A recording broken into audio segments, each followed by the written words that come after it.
Warahmatullahi wabarakatuh. So, my name is Roni Rizky Barat, and today I'm going to be the first presenter of today's presentation. So, without further ado, let's get into it.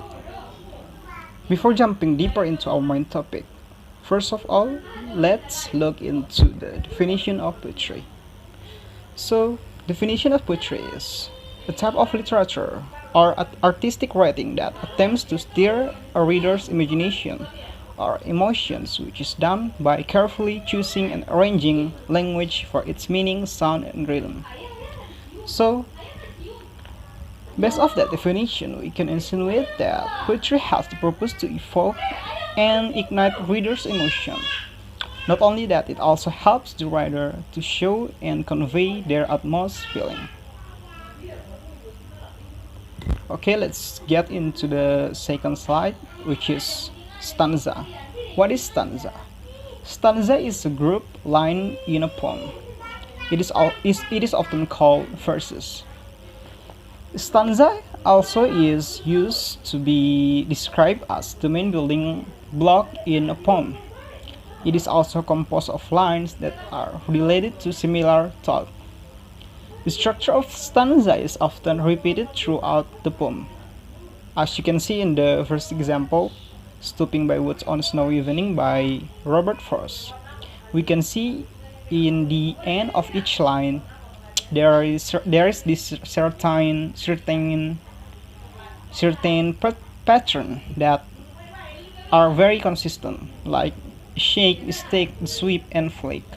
As well as in the second example, by Ode to Skylark by Percy Shelley, which has 5 lines. It is also very consistent because in the end of each line it has this pattern that has consistency in the structure. So let's look into the next slide. Types of stanza. So stanza is divided by many or several types. The first one is there is couplet, triplet, quatrain, quintet, sextet, septet, and octave. And which is couplet has 2 line stanza, triplet has 3 line stanza, quatrain has 4 line stanza, quintet has 5 line stanza, and so on. Okay, I think that's it from me. The next presentation will be continued by Evi Sutriani. For Evi Supriani, the time is yours. Definition of rhyme. Rhyme is a literary device, feature particularly in poetry, in which identical or similar concluding syllables in different words are repeated. Rhyme most often occurs at the end of poetic lines. In addition, rhyme is principally a function of sound rather than spelling. For example, word rhyme that end with the same vowel sound but have different spelling. Day, pray, wake, bouquet. This is true for words with the same consonant endings as well: faint, rain, lane. Rhyme is therefore predominantly independent of the way words look are spelled. First and rhymes. Rhyming of the final word of line in a poem. For example, under my window, a clean rasping sound, when the spade sing into gravely ground. And next, internal rhymes. Rhyming of 2 words within the same line of poetry.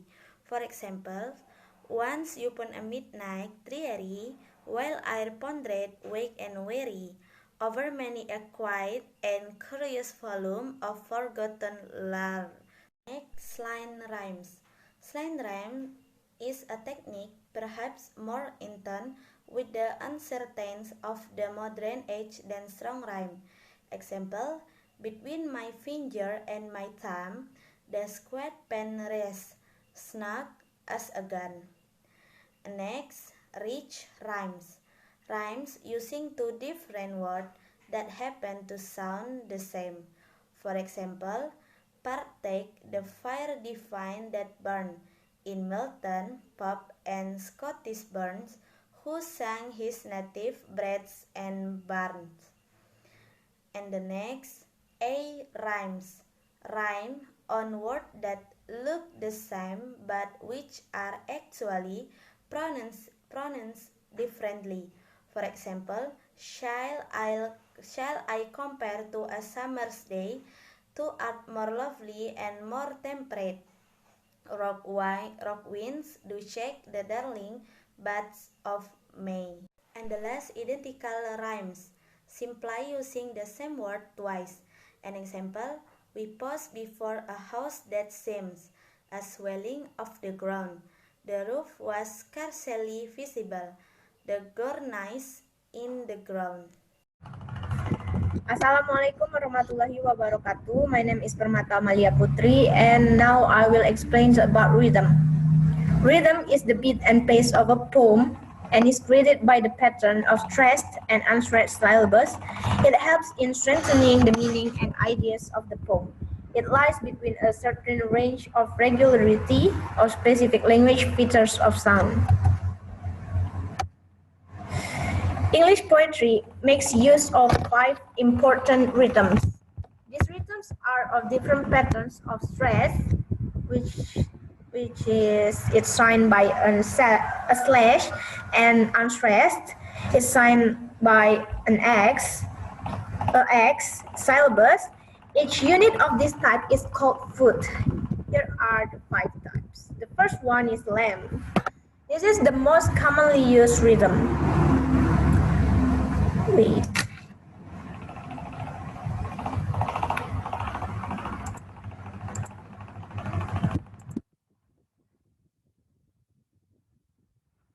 It consists of 2 syllables, the first of which is not stress. It is the sign of stress. It's not stress, I mean. And the second syllabus is stress. This is the sign of a stress. The example is, shall I compare today to a summer's day? As you can see in the syllabus, we have to more stress in this word and this word.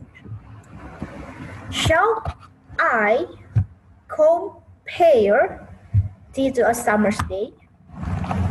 Do you get what I mean? I hope so. And the second is troch. A troch is a type of poetic foot commonly used in English poetry. It has 2 syllables, the first of which is strongly stressed. It is stressed, while the second is not stressed.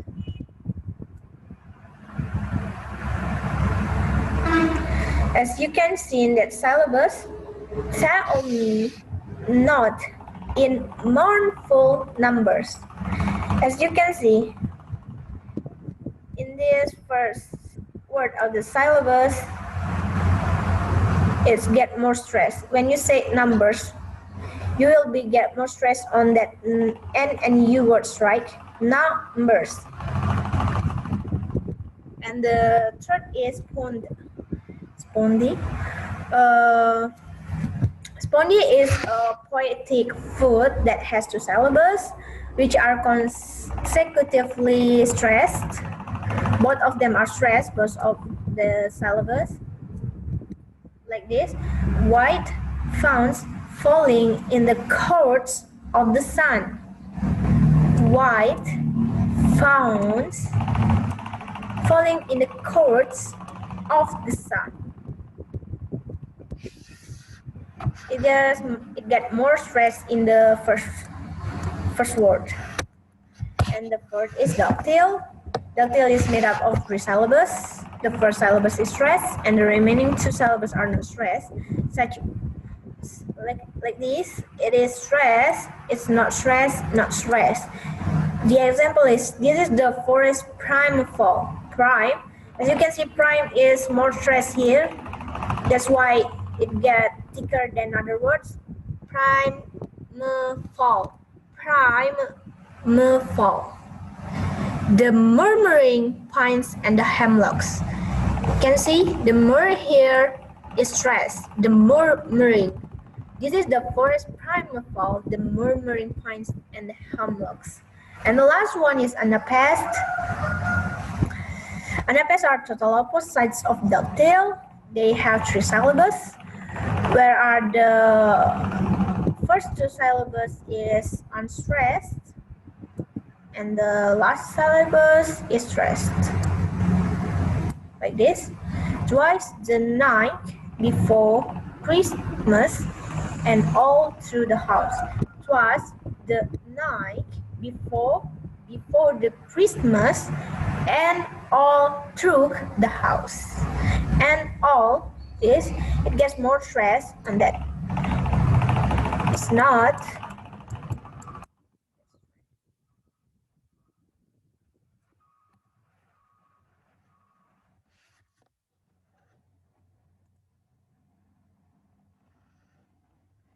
So, what is the function of rhythm? Rhythm in writing acts as beat does in music. The use of rhythm in poetry arises from the need to express some words more strongly than others. They might be stressed for a longer period of time. Hence, repeated use of rhythmical patterns of such action produce rhythmical effect, which sounds pleasant to the mind as well as to the soul. In speech, rhythm is used unconsciously to create identifiable patterns. Moreover, rhythm captivates the audience and readers alike by giving musical effect to a speech or a literary piece. For example,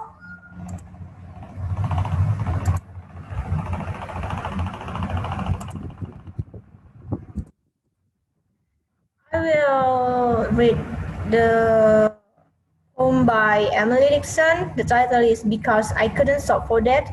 I only take the first paragraph. Because I could not stop for that, he kindly stopped for me. The carriage held but just ourselves and immortality.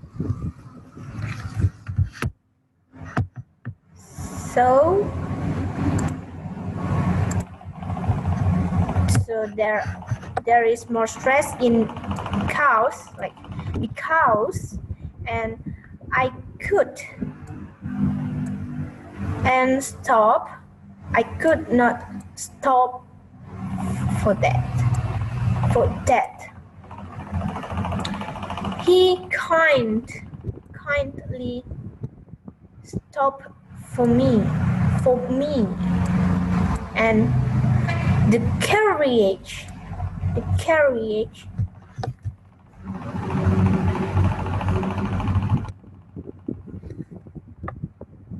held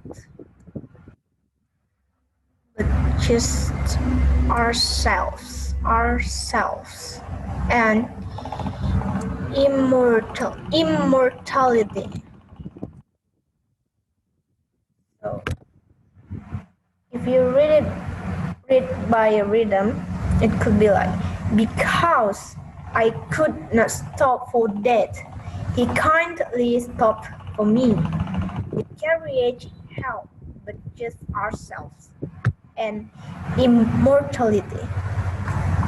So that's all for me, and the next explanation will be explained by my friend.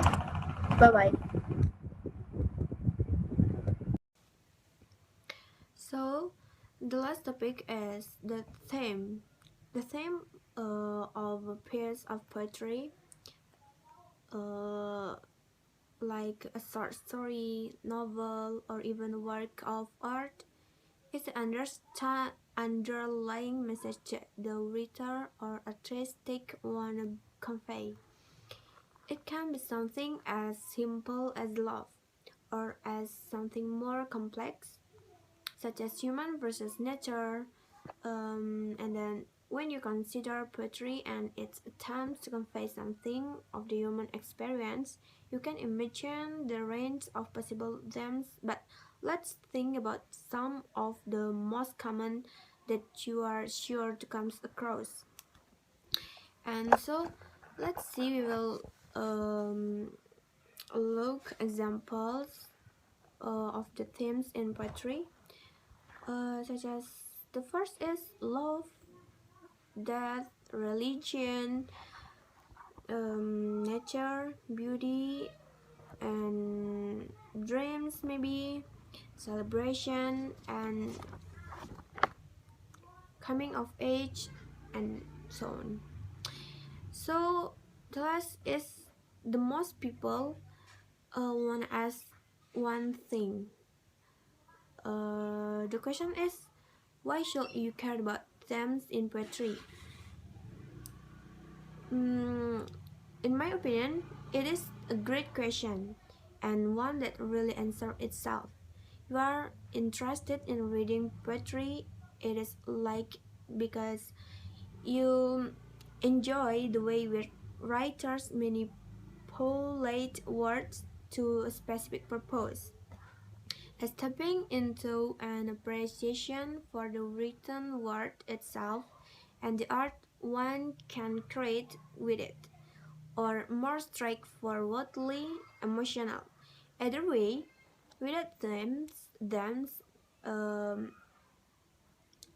I mean, without themes, most poems poems don't have a purpose. Thank you. That's all for me.